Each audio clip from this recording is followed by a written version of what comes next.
To assemble the NAHANCO Z101 Stockroom Z-Rack, start by attaching the wheels to the base by inserting the threaded stem through the holes, place the washer and locking washer on the stem, and tighten the nut on with a wrench.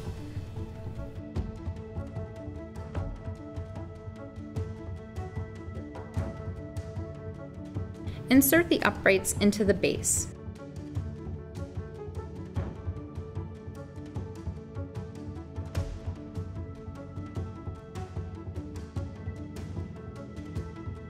Place the handrail onto the uprights using the spring buttons to lock into place.